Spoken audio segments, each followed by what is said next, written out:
Assalamualaikum dan salam sejahtera. Saya Nazri Kaha, ini Dialog Poket Rakyat. Malam ini kita akan berbicara menganalisis berkaitan dengan sektor agro makanan negara. Bagaimana kita boleh memperkasakan lagi sektor yang amat penting dalam kita menjamin keterjaminan makanan untuk hari ini dan juga untuk masa akan datang. Kerana ini suatu perkara yang amat penting. Ia melibatkan national security, ia melibatkan food security dan juga bagaimana kita merencanakan dari aspek automasinya, dari aspek mekanisasinya, dari aspek digitalisasi dan seumpamanya. Kalau kita bergerak dengan cara yang ada sekarang ataupun 10 tahun lalu, pastinya kita akan terus mengimport, kita akan terus mengalami inflasi makanan yang tinggi dan kita tidak mampu menjadi negara yang berdaya saing dalam industri agro makanan. Jadi 3 ahli panel sudah pun bersedia untuk memberikan pengalaman mereka kerana semua mereka ini hero dalam bidang agro makanan, ada pengalaman mereka dan realiti yang mereka sedang lakukan dan apakah masalah dan cabaran yang mereka hadapi dan apakah cara moving forward ataupun the way forward dalam hal automasi dan digitalisasi dalam aspek menjamin keterjaminan makanan dan affordable untuk rakyat memilikinya. Jadi 3 ahli panel sudah pun bersedia. Cik Munir Asim Abdullah, tidak asing lagi dengan saya. Rakan saya seorang usahawan agro makanan dan pengasas Grasi Chili yang tidak asing lagi, yang berkecimpung dalam industri penanaman fertigasi cili dan juga industri hilirannya. Di tengah sana, saudara Azizul Julirin datang dari Kundasang Sabah. Terima kasih. Kebetulan datang ke KL, ada mesyuarat pengarah urusan Kundasang Aqua Farm. Apa khabar? Azizul? Terima kasih. Pengalaman orang-orang Sabah ini penting kerana ekosistemnya berbeza, infrastruktur masih ke belakang dan apa cara yang menyebabkan Aqua Farm mampu berdaya saing di negeri Sabah dan boleh mengeksport ke negeri lain. Dan Ramana Kinaido tidak asing lagi dan pastinya kita nak tahu apa status grindcorn beliau dan sekarang beliau sudah meluaskan agro makanan beliau dalam industri ternakan lembu tenusu. Jadi terima kasih Ramana, apa khabar? Terima kasih, khabar baik Tuan. Walaupun sibuk masih willing to come here as panel dalam diskusi Dialog Poket Rakyat. Terima kasih Ramana. Okey, sebagai permulaan, mungkin Cik Munir nak sentuh sikit dari aspek bajet yang baru saja diumumkan oleh Perdana Menteri pada Jumaat lalu dan disusuli oleh pengumuman Menteri Ekonomi berkaitan dengan guna tanah dan projek khas berkaitan dengan untuk memberikan kapasiti agro makanan dan juga memiliki makanan yang affordable kepada rakyat. Jadi mungkin ada komen tentang peruntukan peningkatan untuk industri agro makanan dan juga Kementerian Pertanian lebih daripada 4.81 bilion dan begitu juga peruntukan khusus oleh Menteri Kewangan berkaitan dengan projek-projek yang berdaya saing berkaitan guna tanah yang disediakan oleh pihak IPU dan sebagainya. Ya, terima kasih Haji Nazri. Kita melihat belanjawan yang dikeluarkan yang keluar, ini kita dah agak dah ya. Belanjawan tersebut banyak kepada meningkatkan B40 dan kita amat terujalah dan kita berterima kasih kepada kerajaan kerana memang kita tunggu-tunggulah di mana kerajaan akan kena melihat pertanian ni bukan setakat skala besar saja tapi melibatkan skala besar, mesti program yang dibuat sekarang ni dengan skala kecilnya disatukan ataupun sebentuk kluster dan sebagainya. Dan seterusnya bila kita tengok kepada program yang dibuat untuk memajukan sektor kecil, petani-petani kecil ni, bagaimana mereka harus dibesarkan, memang apa yang kita buat sekarang ni. Jadi saya rasa this is very good initiative dan saya tepat pada masanya dan dia akan tidak lagi seperti kalau dulu kita melihat petani keseorangan ya, dan kita kerajaan cuba membantu secara individu dan dia tidak akan dapat kekal lama sebab berbagai risk yang kat luar sana macam tahun ini saja risiko banjir 2-3 hari lepas banyak ladang tutup. Jadi kalaulah petani itu keseorangan dia tak akan mampu bergerak. Jadi tapi kalau dalam bentuk koperasi, bentuk kluster, bentuk kelab persatuan, dia boleh bergerak sebab akan ada inisiatif yang dibantu dan sebagainya. Jadi belanjawan yang kita lihat agak besar ni sebenarnya nak katakan cukup, memang belum cukup lagi lah. Ya. Tapi cukup memadai untuk kita bergerak sebab kita tak boleh silap dalam masa 6 bulan ni. The next 6 months dan 1 year ni, setahun 12 bulan kemudian kita tak boleh silap dalam merangka strategi tersebut. Sebab kita akan terus mengimport kalau kita tidak ada menggunakan atau pengatur yang sebetulnya. bagaimana sepatut kita menggunakan teknologi. Sebab teknologi ini tak boleh menghentikan hujan. Ya. Ya. Itu kelemahan teknologi. Ya, jadi kita kena bersifat berubah caranya bagaimana penggunaan baja. Adaptation kepada dulu kita pakai baja jenis ni, sekarang tak boleh, kena tukar. Dulu kita menggunakan IT jenis ni, sekarang kena tukar. Jadi banyaklah yang kita panggil ni pengalaman kita lalu, tapi benda ni bila kita melalui masalah ataupun risiko tersebut, kita bergerak sebagai usahawan. Kalau kita bergerak sebagai penanam saja, kita akan berjadi pemasalah. Okey, komen Azizul tentang bajet ini. Baik, saya menyambut baik bajet yang diumumkan baru-baru ini, dan peningkatan itu adalah sesuatu yang saya ingat wajar memandangkan berlaku pertambahan penduduk dan guna kepada makanan juga semakin meningkat, dan kita mengambil satu keseriusan kepada mencukupkan makanan dalam negara, dan kita memastikan keboleh capaian makanan itu berada pada dalam negara pada masa-masa dia diperlukan. Jadi bajet yang diberikan, diumumkan baru-baru ini adalah satu strategi bagi saya adalah jangka masa panjang yang boleh memastikan keterjaminan makanan tersebut tidak hanya dapat menjadi Panadol ataupun ubat bagi jangka masa yang singkat, tetapi untuk kelangsungan 5 tahun, 10 tahun seperti yang Saudara Munir sebutkan sebentar tadi, maka langkah-langkah untuk merealisasikan dana tersebut agar dapat dirasai oleh segenap peringkat perlu dibuat. Dan mengambil kira kepada konteks Sabah Sarawak sendiri, yang kita maklum mempunyai kesenjangan ataupun satu gap yang luas di antara wilayah-wilayah lain di Malaysia.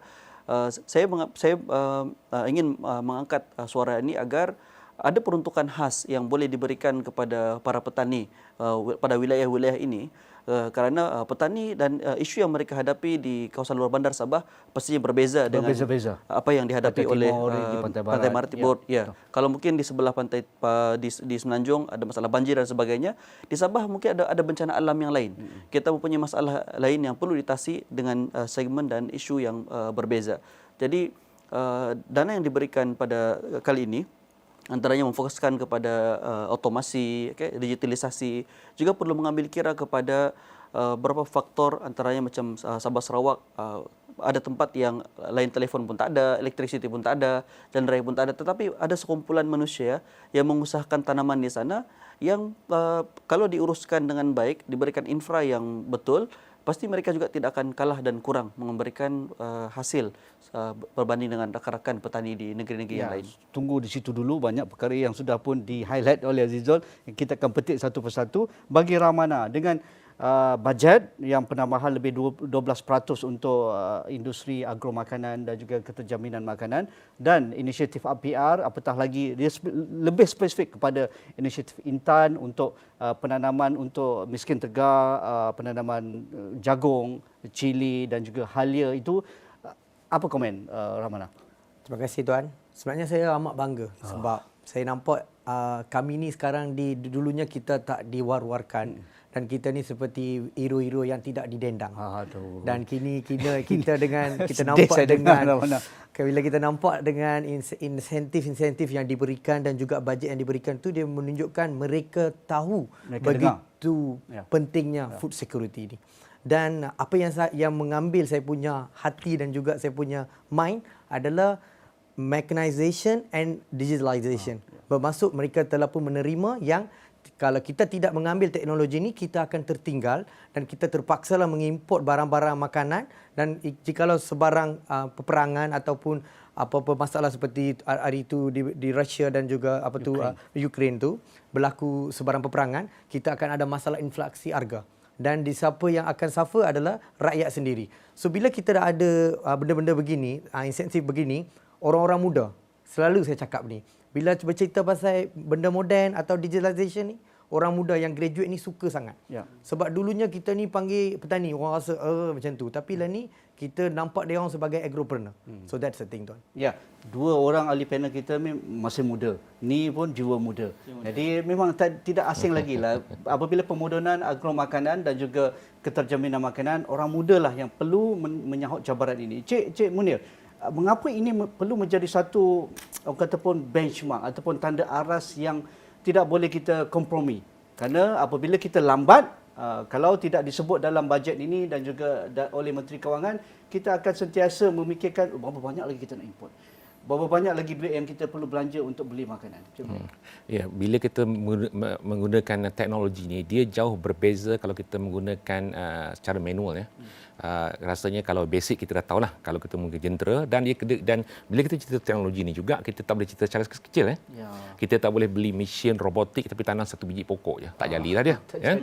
Jadi kita bercerita seperti yang Cik Amanda kata, kita perlukan 800 hektar, 1000 hektar. Baru kita daripada skala kita panggil selalu kita dengar economic of scale ya. Orang cakap apa benda lah economic of scale ni. Kalau bahasa mudahnya tanam besarlah, tanam banyak. Itulah bahasa mudah kalau orang kampung tu. Apa benda economic of scale ni kan dia tak faham. Dia kata itu maknanya kita tanam secara besar, berkumpulan, tanam ramai ya.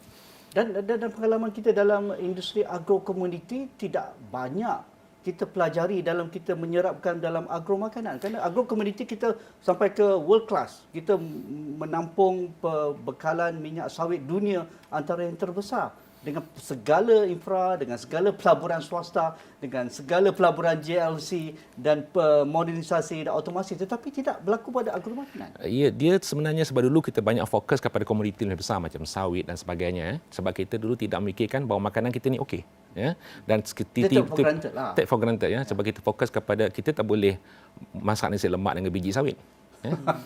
Dan kita juga tidak boleh kita panggil makan raw ya. Jadi kita perlukan benda yang lebih keperluan harian. Contoh bila COVID melanda hari itu. Ya, semua keluarga dan tak nak juga orang akan cari cili. Walau bagaimanapun nasi lemak kena ada cili juga, kena cari juga. Ya, dan juga seperti bawang, timun dan sebagainya. Itulah komoditi-komoditi yang kita kena ada. Beras ya kena ada. Jadi benda ni bila kita melihat benda ni kena buat secara skala besar cukup ataupun lebih sedikit untuk rakyat kita. Dan caranya adalah membuat secara besar. Bila cerita besar ni teknologi. Bila perlu teknologi siapa akan buat? Saya tak mungkinlah orang kampung yang dah berumur 70 tahun. Tak mungkin dia kena orang muda. Siapa orang muda ni? Mestilah mereka yang graduan. Jadi sebab itu kita dalam syarikat kita sendiri Gasi Chili 99% pekerja kami adalah anak muda. Umur 25, 30, 35, 40 ni dah bagi saya dah ujung tu lah ya. Jadi kenapa? Sebab inilah pelapis yang saya nak nampak nanti 10 tahun nanti mereka ni champion yang kita cerita pada hari ini. Yang kita cerita hari ini 10 tahun nanti baru kita nampak. Mungkin kita ada duduk kat sini dah. Tapi mereka yang akan menggalas teknologi secara besar, import. Mereka import lah, bukan lagi kita panggil dia orang ekspor, bukan import lagi dah. Ya. Jadi ini digalas oleh anak-anak muda yang mempunyai pengetahuan dari segi gadget, IT, teknologi dan sebagainya. Jadi benda ni memerlukan dana yang besar. Jadi bagi saya walaupun kita invest berapa bilion dengan teknologi ni, kalau dibuat salah jangan berhenti, buat lagi. Cara macam ni. Ada masalah untuk kita melakukan seterusnya, kesilapan. Ya, kalau kesilapan dibuat oleh contoh anak muda ni, dibuat vertigasi, silap, gagal, bagi lagi. Tolong lagi, sampailah dia 3 kali, 4 kali, bagi. Ya, jangan kita bila anak muda ni gagal, kita tinggalkan dia. Jangan. Ya, sebab mereka ni tak ramai yang ingin menceburi pertanian ini. Kalau mereka hendak buat sampailah mereka ni berjaya. Jadi itu yang kita buat di dalam syarikat itu sendiri. Ya. Kita buka anak syarikat. Banyak anak syarikat kita buka sebab kita nak mereka ni terus ke depan. Walaupun dengan macam-macam rintangan. Dengan ni tak ada, dengan financing yang kuat. Tapi Alhamdulillah tahun ini kita nampak bajet yang begitu bagus ni. Kita ambil kesempatan lah. Yang itu. Ya. Azizul, pengalaman Azizul sebagai anak muda, apa isu di kalangan petani kita, terutamanya yang veteran ni, orang lama ini, dan juga apabila ramai sekali anak muda menceburi bidang ini, tetapi dia punya outcome-nya berbeza. Okey, baik. Apa perbezaan yang kita kongsikan? Bagi pandangan saya, yang pertama ialah dari segi mindset sendiri. Bagi orang-orang lama, bertani ini adalah sebagai satu aktiviti sara hidup. Cara makan lah. Cari makan, ada dia dapat duit bulan ni, dia akan gunakan untuk makan sikit, dia guna untuk modal dan itulah dia pusing-pusing. Jadi bila berlaku tragedi yang tidak diingini seperti bencana alam ataupun COVID ya, apa yang berlaku, mereka keputusan putus dari segi modal tu. Jadi dia tak boleh mula untuk pusingan yang akan datang. Jadi ini merencatkan pengeluaran bagi keperluan setempat. Bagi anak muda pula, juga dari segi mindset, bagi mereka yang sudah menceburi bidang pertanian secara sepenuh masa, mereka jadikan petani sebagai sumber pendapatan utama, dan oleh kerana pada waktu ini ada banyak akses kepada ilmu keusahawanan, pengembangan perniagaan dan sebagainya, serta akses kepada pembiayaan, maka industri pertanian ini sebagai satu yang mempunyai peluang. Walaupun ada 100 orang yang masuk, tapi masih ada banyak peluang lain yang terbuka kerana seperti yang kita bincangkan di sini ialah import tadi. begitu banyak segmen-segmen yang perlu diisi oleh orang muda. Sebagai contoh, untuk tanaman sel dan kobis, kita mengimport lebih kurang 700 juta setiap tahun. Kalau saya boleh penuhi hanya 1% daripada nilai import Malaysia tadi, maksudnya saya masih boleh jadi jutawan dengan 7 juta. Ya, 7 juta. Jadi itu kalau saya seorang dapat penuhi 0,1%. 1%.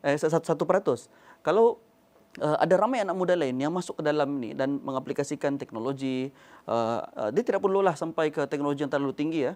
Kita hanya perlu kepada peringkat teknologi pertengahan saja. Contoh mid teknologi seperti kita, kalau tanah yang ada tu walaupun kecil, kita boleh aplikasikan hidroponik, kita boleh aplikasikan vertigasi, produktiviti yang lebih tinggi dan tidak terlalu susah untuk dioperasikan. Kita tidak, pada waktu sekarang keperluan kita belum sampai untuk kita mengoperasikan secara sepenuhnya menggunakan robotik dan sebagainya. Cukup untuk kita upgrade sedikit anak muda ni dengan teknologi hidroponik, untuk vertigasi ya, sudah memadai dan ini sudah menunjukkan satu peningkatan teknologi dan pengetahuan daripada usahawan ataupun pengusaha-pengusaha lama kepada pengusaha yang baru.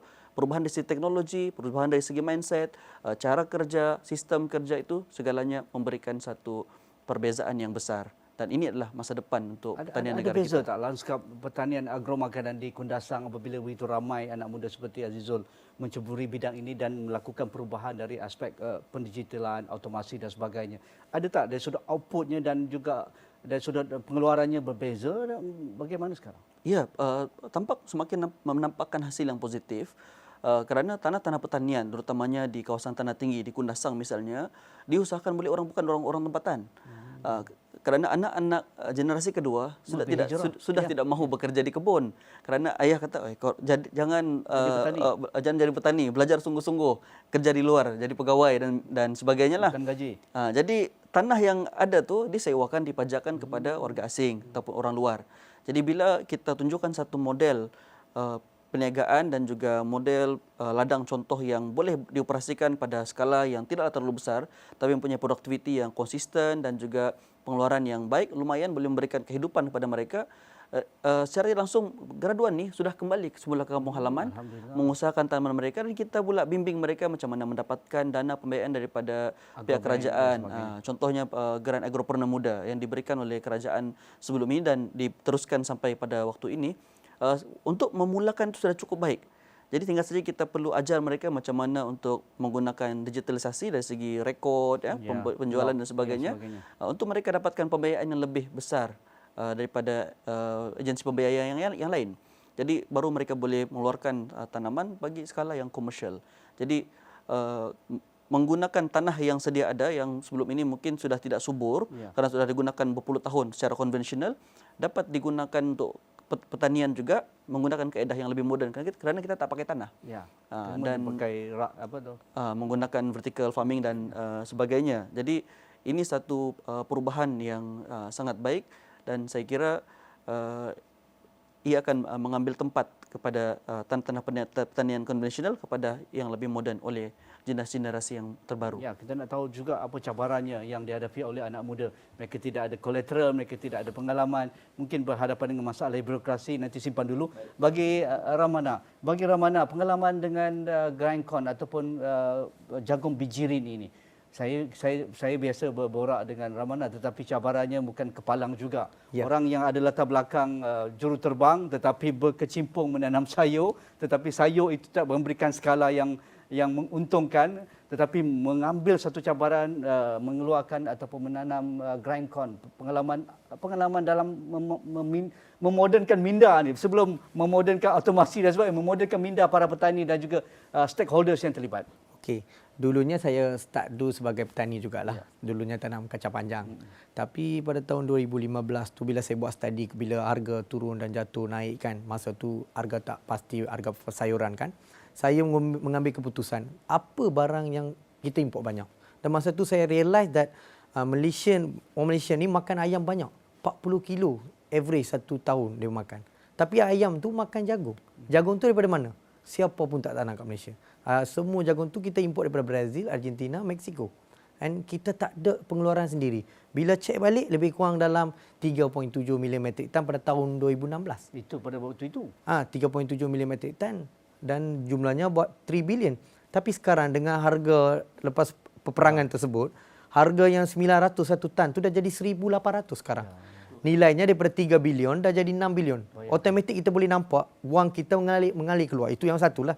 Tapi kenapa saya ambil cabaran tu? Macam tadi Tuan cakap, dia kata kalaulah saya dapat dominasikan 1% daripada jumlah pengeluaran tu, automatik saya dah jadi Milenial. jutawan agro. Itulah saya punya plan. So kita ada minda. Dulunya petani ni dia kerja macam tadi Tuan kita bagi tahu, dia kata kita kais pagi makan pagi, kais petang makan Simpan petang. sikit untuk esok, ya. Simpan esok. Tapi kita ni agropreneur. Agropreneur ni berbeza. Dia berfikir, dia jadi mekanik sat, dia jadi usahawan sat, dia jadi petani sat. Dia ada mindset yang berlainan. Yeah. So we see The the whole future. ecosystem tu, ya. We see the future. So that's why when I do this, I datang dengan konsep integrated farming. Sebab tu Tuan kata, kenapa semua orang buat tak boleh? Kenapa kita boleh? Saya ada ladang ayam sendiri, saya ada lembu tenusu sendiri, saya ada jagung saya sendiri. So makanan ni saya dah cover. Dan apa saya buat? Najis daripada lembu ayam. saya guna balik sebagai baja. Saya dah save banyak dah. Kita panggil dia black gold. Black gold. Ya. So kita dah save duit banyak dah. Banyak orang tak tahu, orang kata ini apa, barang buangan. Tapi benda tu kita dah buat dan nampak. Dan apa yang saya nampak dulu, semua ada mitos mengatakan jagung biji ni tak boleh tanam di Malaysia. Saya sendiri tanam pakai tangan. 1 hektar nak tanam lebih kurang 10 hari. Yalah. 1 hari, 10 Manual hari pakai 6 orang pekerja. 6 orang pekerja lebih kurang gaji pun masa tu 300 satu hari. Kalau 10 hari dah 3,000 habis. Tapi lepas saya bawa masuk mekanisasi dengan nama corn planter, iaitu mesin untuk menanam jagung tu, 1 hari saya boleh tanam 5 hektar. Bayangkan. Dengan Jauh beza. satu traktor. Traktor bayar diesel dia bayar RM100. Driver bayar 100, RM200 je. 200 di mana? 3,000 di mana? So itulah kita kata kepentingan mekanisasi di dalam teknologi moden untuk menghasilkan produktiviti yang murah dan kita dapat produce dengan harga yang lebih baik. Sebab tu saya kata kita kena buat apa yang orang tak buat. Dan itulah cabaran yang saya ambil, dan kini kita sedang leading few GLC dan kita ada some surprise is coming on this April sebab our planting season is on April and we are gonna do it, and asas kerajaan saya dah nampak dan saya rasa banggalah. Macam saya dulunya saya rasa sedih, macam ni kenapa tak ada polisi, dan saya nampak sekarang kerajaan kita ni dah ada alat tuju dan mereka tahu kepentingan makanan, iaitu jagung bijirin ni begitu pentingnya dalam industri makanan negara kita untuk pengeluaran ayam ataupun apa-apa saja, dan dia sangat penting. Dan itu sangat membanggakan saya. Tapi mungkin Ramana nak kongsikan kita. Sukar tak nak convince pihak-pihak yang lain? Ramana mungkin ada motivasi kerana anda membuat penyelidikan, anda buat pelaburan, anda tahu pelaburan ini perlu ada pulangan. Tetapi anda tidak boleh silo. Anda boleh bekerja dengan jabatan kerajaan, anda perlu bekerja dengan pihak swasta, anda perlu bekerja dengan keluarga dan juga rakan-rakan dan sebagainya. Apa cabarannya? Cabarannya besar, Tuan. Pada mulanya siapa pun tak percaya. Sampailah Agrobank datang bantu saya. Kita pun pembiayaan daripada Agrobank dan juga kerajaan, kita tak dapat gram sah. Ada orang ingat, wah Ramana dapat gram. Tidak.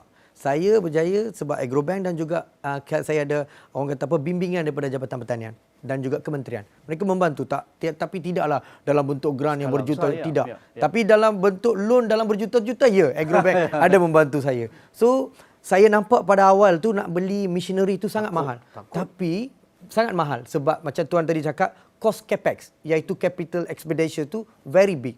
So apa yang bajet ni menunjukkan, dia ada security daripada bank negara 1 bilion.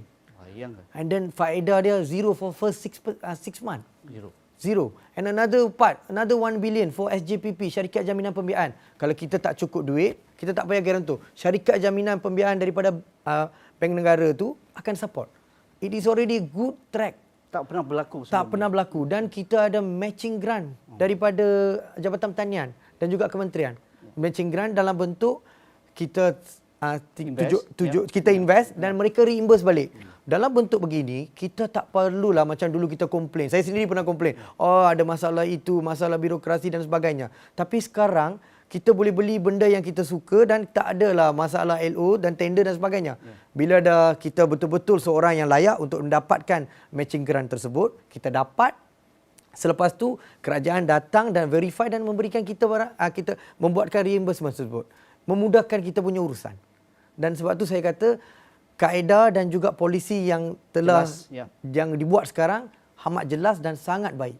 hit the wall, Exactly. Loud and clear. loud and clear. Bagi Azizul melihat ini, kalau kita tak ada knowledge, kalau kita tak tahu kat mana punca grant, tak tahu punca pertukaran dana dan juga apa yang kita dapat return, kita tidak boleh jadi usahawan. Setuju. Jadi kenapa ilmu usahawan ini penting dalam kita menukar persepsi industri agromakanan ini perlu dimodernkan, perlu diautomasikan, perlu didigitalisasikan.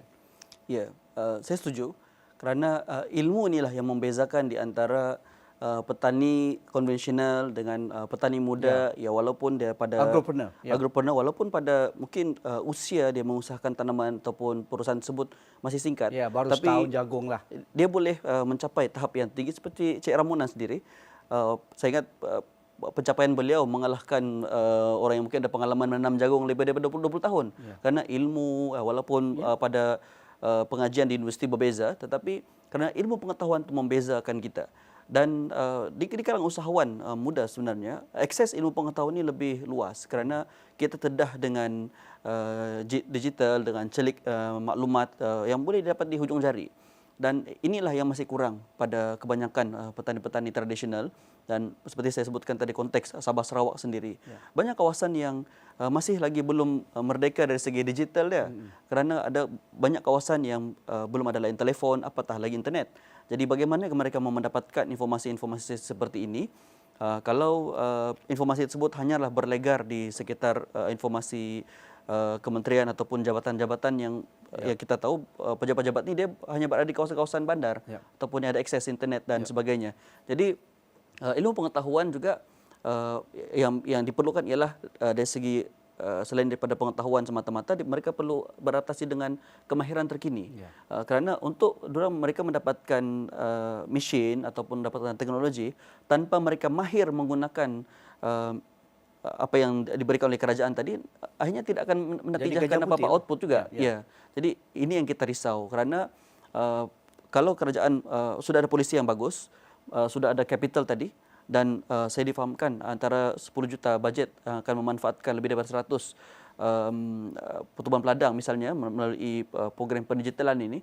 Kalau hanya diberikan sekadar setiap pertubuhan peladang ini untuk orang setiap 100 capai KPI kan. Tapi mereka tidak mahir ataupun usahawan tidak tahu macam mana mengendalikan. Kalau mungkin drone, dia tak pandai terbangkan drone, ini drone akan berhabuk. Begitu juga dengan teknologi yang lain yang mungkin akan dibawa masuk.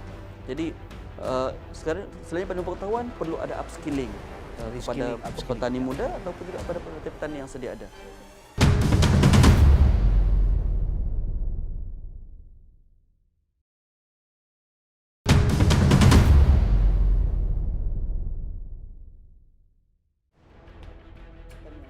Ya, Cik Munir kebetulan latar belakang IT dan memang berkameran sebagai seorang jurutera dan sebagainya. Adakah ini satu kebetulan menjadi satu kelebihan ataupun sebenarnya kalau saya dalam bidang syariah pun, dalam bidang undang-undang pun, bidang bisnes pun sebenarnya boleh, Cik Munir? Ya, dia kelebihan dia macam saya katalah macam yang kita panggil dia tadi kita bersama mengenai kita panggil ilmu ya.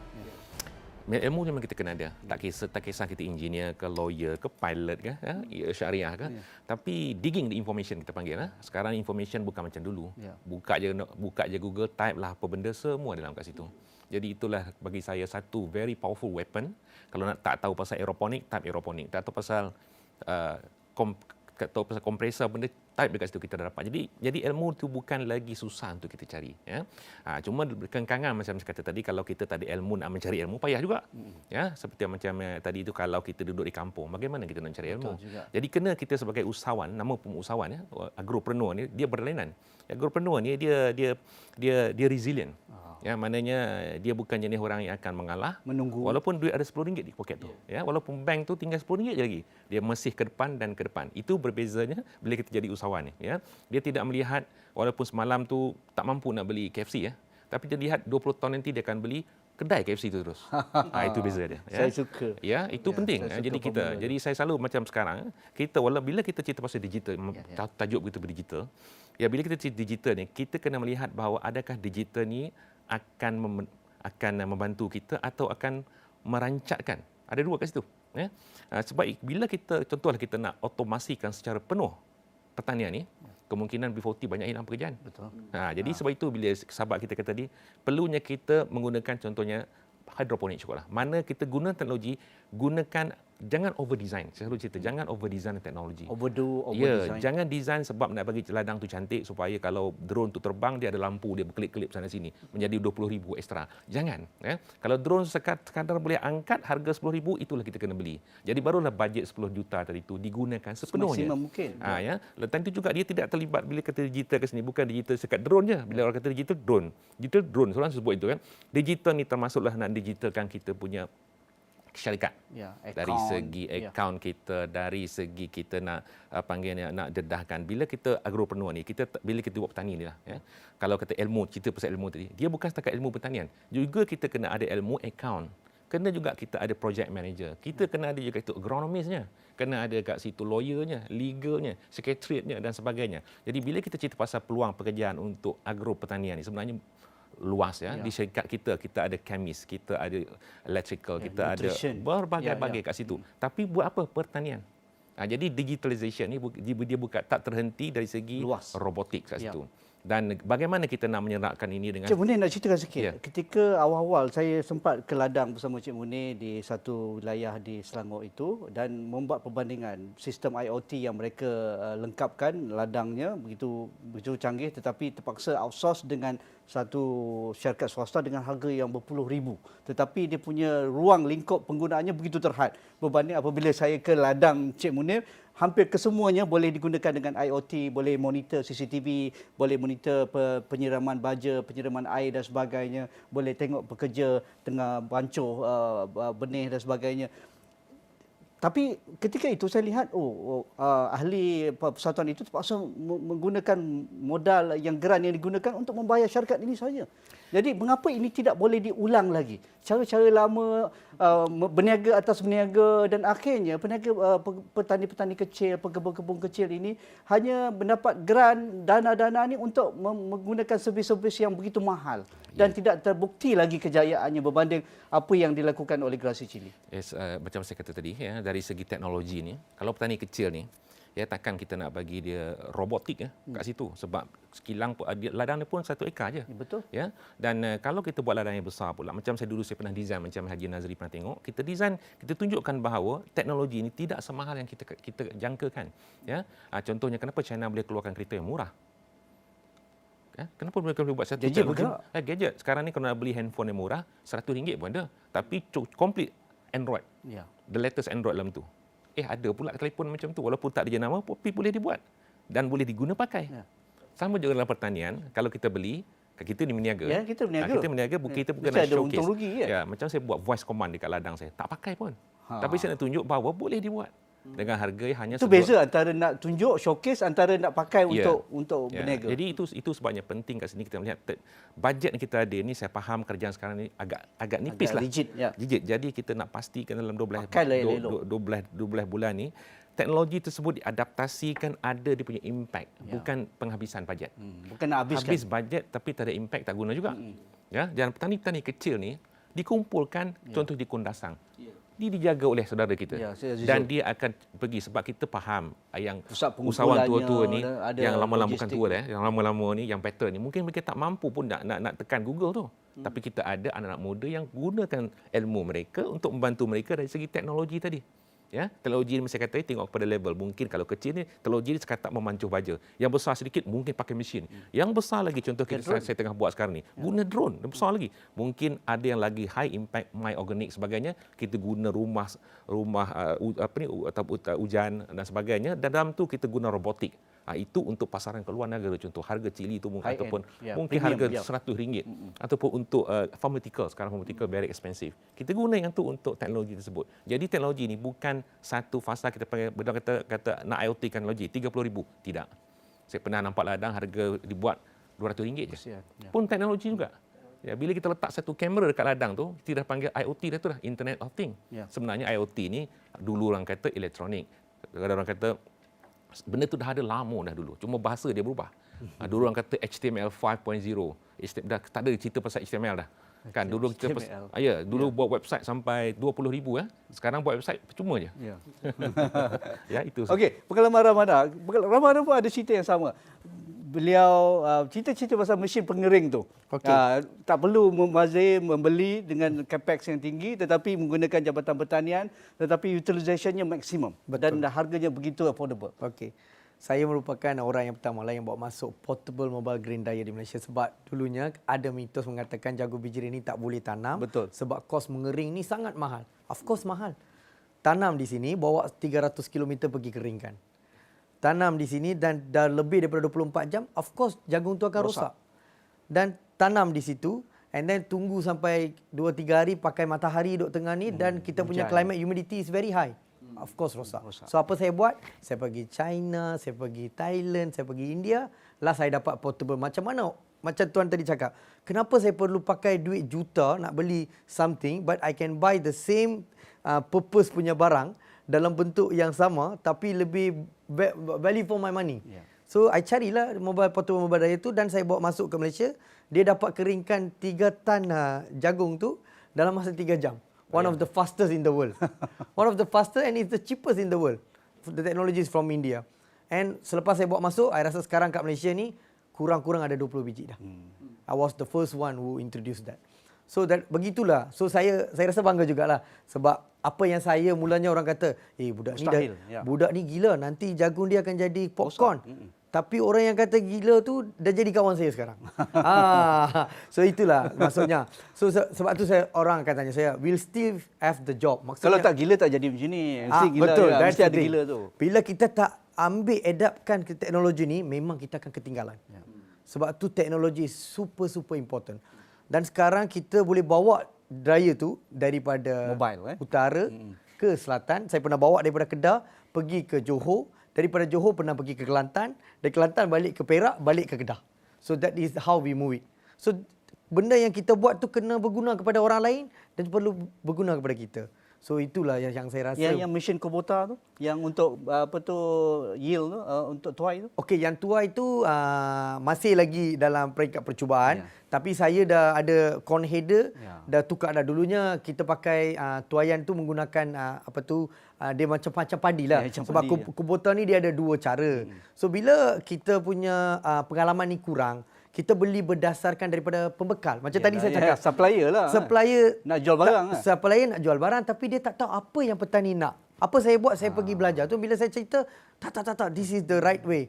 Tapi bila dah terkena, try and error is a cost. Sudah kena, dia buat balik. Lepas tu baru kata, betul lah, patut buat beginilah. So itulah. Sebab tu apa saya buat, saya ambil langkah yang baik. Saya bekerjasama dengan salah satu GLC terbesar di Malaysia. Boleh katakan sangat kuat juga. And kita dah ada kita punya own technology with our own system dan we gonna rock it in this April. Itu yang kita nak dengar. Bagi Azizul, mengapa scale up petani dalam hal automation, digitalization ini amat kritikal?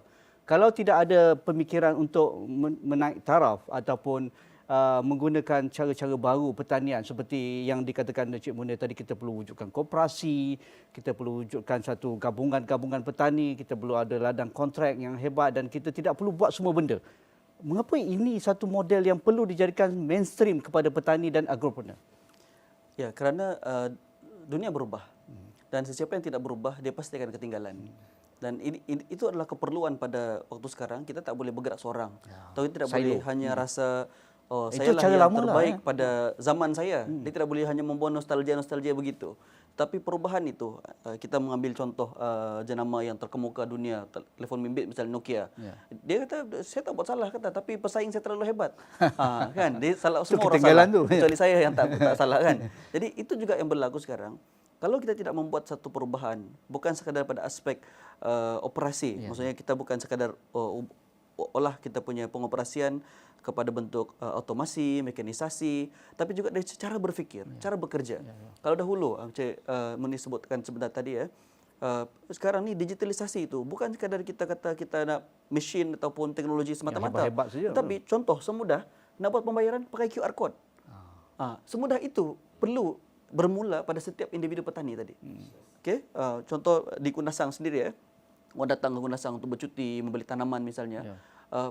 orang daripada luar ni dia memang dah terdah dengan digitalisasi. Ya, tak bawa duit cash dah. Tak bawa duit cash. Datang begitu, alamak, kena beli sayur berapa? RM9. Mak, dah lama tak pegang RM1 kan.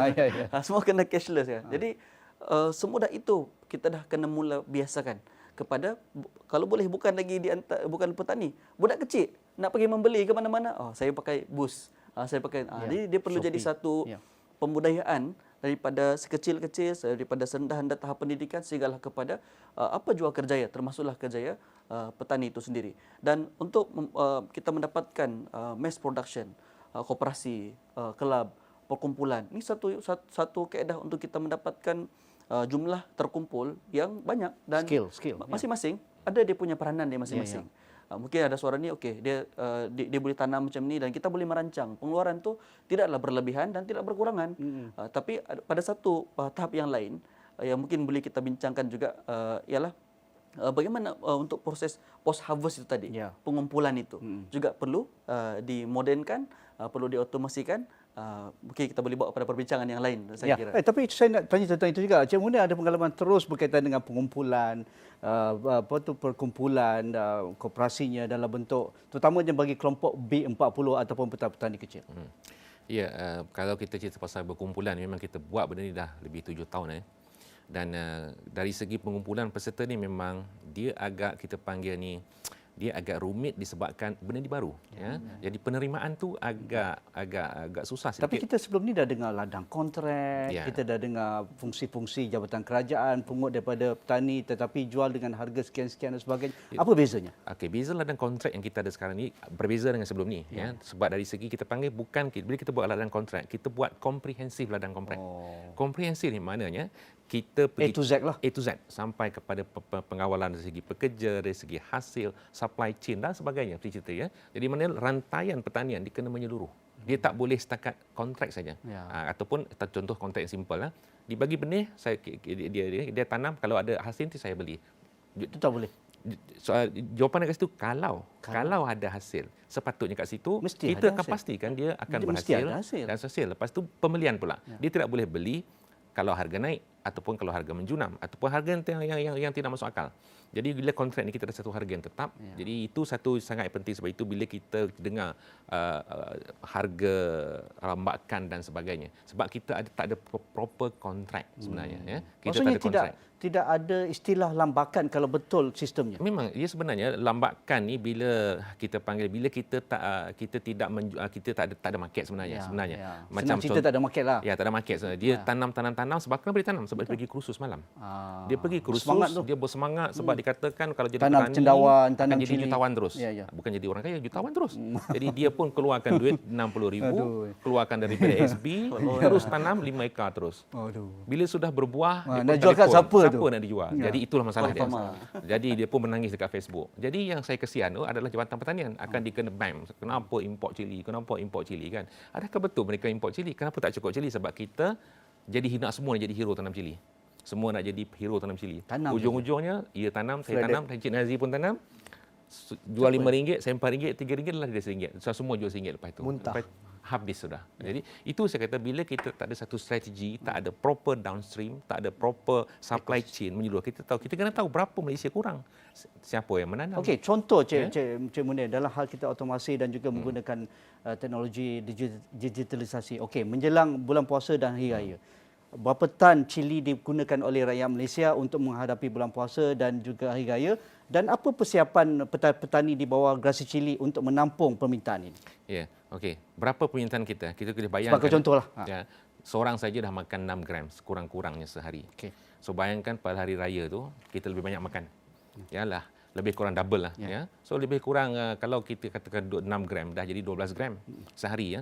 Jadi kalau kita rakyat Malaysia ni kita ada 32 juta. Bayangkan berapa tan metrik. Sekurang-kurangnya 40,000 tan metrik yang kita akan pakai. Jadi banyak. Saya perlu ambil hanya 30% dari situ. Tak. Ambil 30% saja setiap tanam sebab kita tak mampu sebab tanah kita kekurangan. Tapi alhamdulillah sekarang ni Gresik Cili kita dah banyak tanah yang kita dapat dan kerajaan negeri pun banyak membantu sekarang ni membukakan tanah sana sini. Ada beberapa negeri lagi yang belum lagi yang kita minta supaya kita ada dan juga bulan April ni pun banyak dah lah kita kena buat sebab kita melihat cuaca. Itu saya pada climate cuaca change, pula. Climate change sebab ada saya tengok ada ladang kami yang tak berjaya yang saya nampak. Kenapa? Climate. Ada setengah itu dari segi pengetahuan ilmu setiap ladang ni ada yang berjaya macam mana, cantik cili dia kenapa, kita tahu ilmu, pengalaman, dia jitu dan sebagainya. Jadi benda-benda ni yang bukan saya kata tadi kita panggil yang kita kena tahu dan bila kita buat benda ni sebab kita banyak menggunakan B40. Jadi ahli-ahli ataupun petani-petani kami kebanyakannya B40 dan bila kita kumpulkan mereka, kita nakkan mereka bila dah pandai itu mereka keluar maknanya mereka dah jadi berdikari lah, mandiri dan kita walaupun kita memerlukan 3,000 ekar untuk menanam cili, 3,220 ekar keperluan kita di Malaysia saja, belum lagi kita ekspor itu pun macam kita ada sos kita sendiri kita buat dan kita pun ada perfume sendiri, perfume cili sendiri dan itu pun kita tak mampu nak kita supply diri sendiri. Bayangkan bagaimana orang yang nak minta ni. Jadi kat situ bila kita nampak supply chain tu sahaja, kita dah tahu dah tak perlu benda lain. Orang kata tanya saya kenapa tak tanam benda lain. Tanam satu benda pun dah habis dalam 8 jam sehari dah. Jadi masa. Jagung saja pun saya rasa dah habis masa kawan kita. Nak capai 1% je tu. Jadi opportunities dari segi rantaian tu memang kita kena tahu A to Z dia, siapa yang akan beli keperluan, siapa yang akan menanam di mana dan sebagainya. Dan semua tu ada risiko ni semua. Contoh hujan Jadi ramai tim daripada semalam kita nak ambil cili pun kena tengok jalan putus ke tidak. Jadi benda macam ni ada tu sampai 2 hari ada tertinggal kat sana. Contohnya 2 tan tak boleh angkat sebabkan cuaca. Jadi mana teknologi kat sini? Itu contohnya. Kena panggil drone angkatlah. Okey, Ramana, pengalaman Famox plantation dan juga pengalaman Ramana sendiri dalam hal ini dia memerlukan satu insentif. Tapi adakah dengan bajet ini, kerana bajet ini baru 2023, tetapi sebelum ini tidak melihat secara langsung berkaitan dengan insentif digitalisasi dan juga mekanisasi ini, mengapa ini amat penting tetapi ia perlu logik dan juga tidaklah berlebih-lebihan seperti mana dikatakan tadi, kerana kemungkinan agensi-agensi ini akan habiskan peruntukan kerana mereka sudah ada bajet, kena habiskan. Tetapi tidak berguna untuk orang seperti di Kunasang, tak pakai pun mesin-mesin besar pun. Pengalaman Ramana supaya kita membuka ruang, bukan dengan alasan digitalisasi kita membazir ataupun kita membawa barang yang tidak diperlukan oleh the whole supply chain agro makanan kita. Okey. Sebenarnya macam tanaman jagung di industri saya sendirilah. Kos untuk membeli tu macam saya cakap tu memang juta. Kalau dalam skala yang besar, katakan 100 atau 200 hektar. Tetapi dalam carta pai, dalam kos pengeluaran, bila kita nampak, kos mekanisasi saja 37%. Tinggi. Daripada total jumlah tu, 37% tu satu jumlah yang besar. So insentif kerajaan tu haruslah disalurkan ke situ dalam bentuk capex. Padanan tu dalam bentuk mechanization ataupun modernize ataupun irrigation.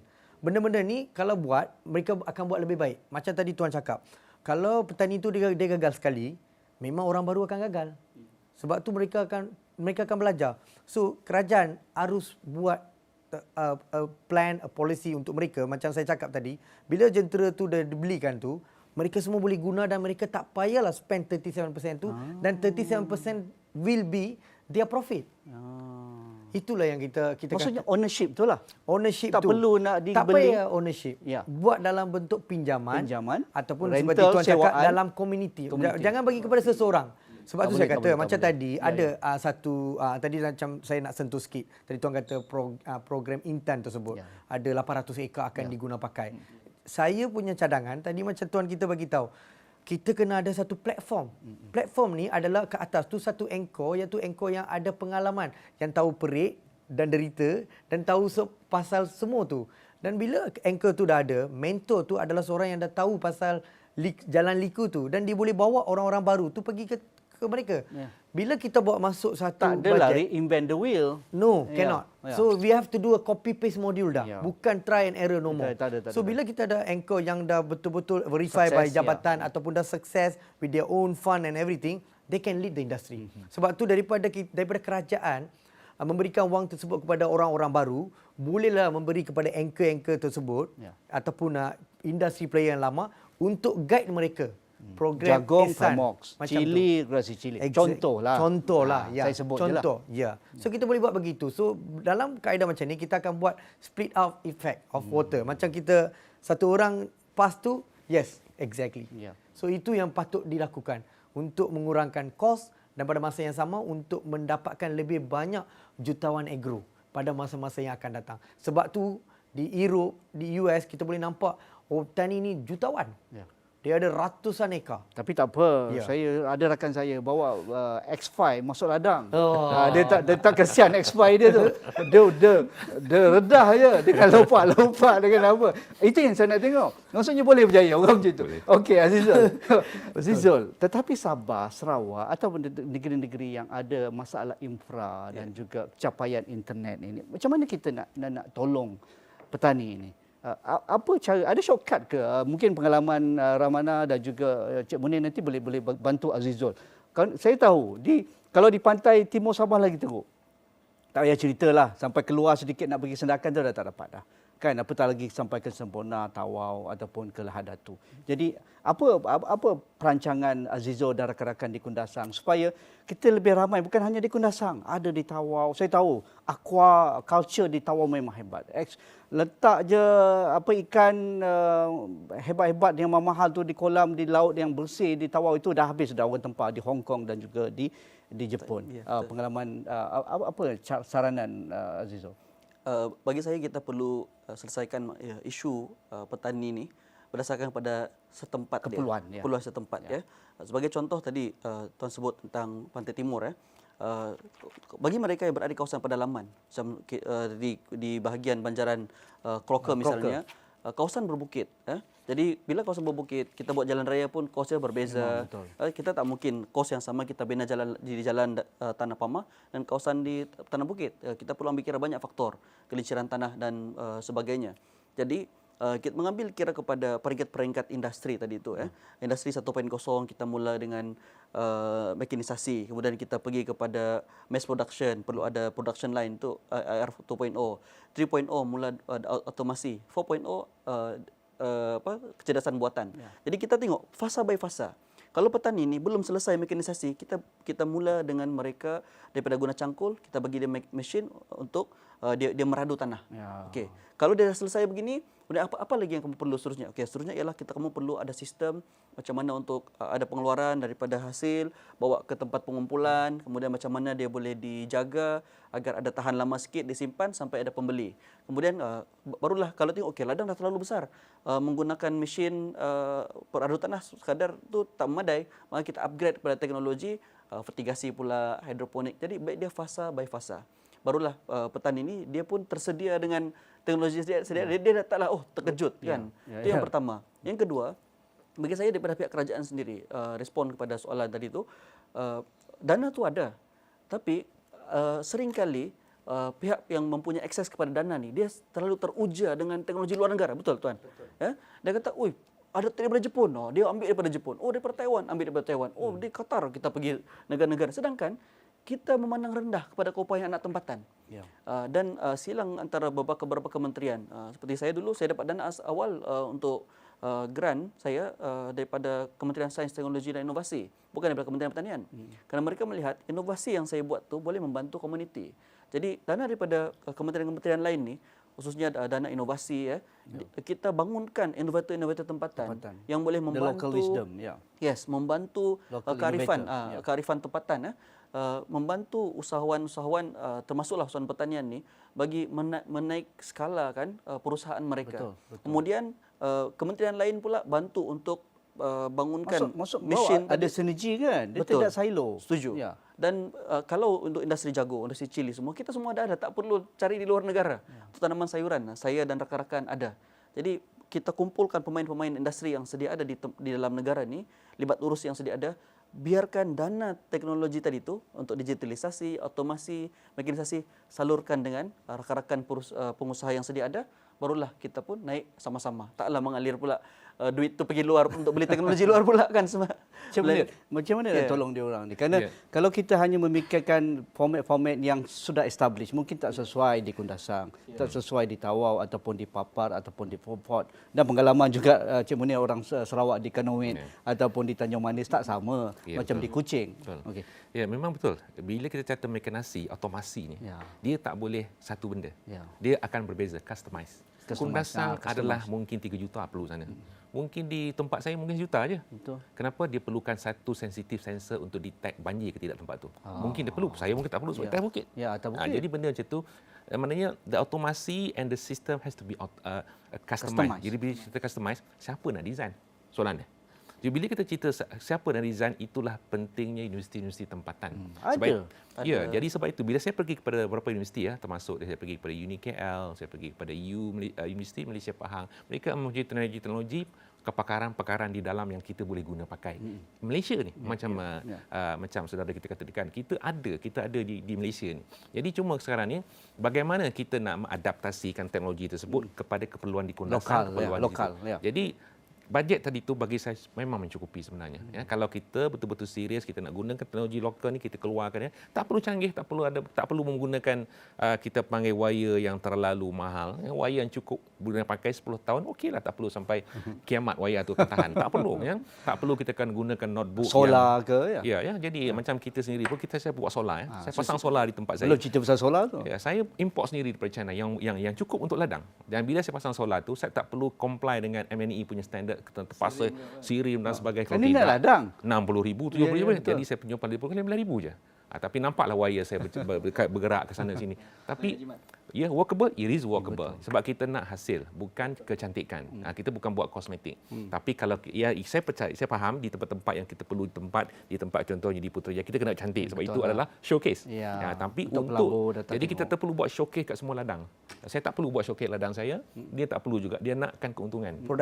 Productivity dan keluaran kita. Jadi itulah cara dia. Jadi saya perlu bagi saya universiti itu sangat pentinglah untuk digemblingkan macam di Kundasang. Setakat ini ada dasar open door dari universiti kita dalam hal ini? Ya, bagi saya universiti sangat bantu. Saya bekerjasama dengan UniKL, MyCert dan Universiti BMI. Kita nak buat robotic farming dan kita bekerjasama juga dengan UMP sekarang ni dalam proses akan sign MOU di mana kita juga akan ambil kepakaran dari segi baja dan sebagainya. Memang kita ada dah. Jadi kenapa kita perlu reinventing the wheel? Jadi sukses pun selalu sebut reinventing, do not reinvent the wheel. Sebab itu akan membuang duit sebanyaknya. Setiap tahun kena R&D dah buat R&D dah. Kalau setakat nak pakai kita Arduino, nak pakai kita pakai Raspberry Pi, dah bertimbun dah pelajar-pelajar kita kat universiti tu. Saya tengok design mereka, 50 design saya tengok. Senior project diorang ni cantik-cantik belaka. Cuma dia orang tak nampak industri luar tu pakai macam mana. Sebab dia tak pergi ke Kundasang. Tapi kalau dia buat dia punya thesis tahun ketiga pergi Kundasang, kat situ dia boleh pakai terus. Apa masalah dia orang ni? Dia keluar, saya percaya dia akan ambil kerja terus. Sebab saya perlukan orang ini. Jadi itulah yang kita buat sekarang sebenarnya. Terima kasih Ramana Kinaidu, Group CEO dari Famox Plantation, Azizul Julirin, pengarah urusan Kundasang Aqua Farm. Terima kasih jauh daripada Sabah, Saudara Munir Asim Abdullah, pengasas Gerasi Chili dan juga seorang usahawan. Itu saja dalam Dialog Poket Rakyat malam ini. Assalamualaikum, kita jumpa lagi.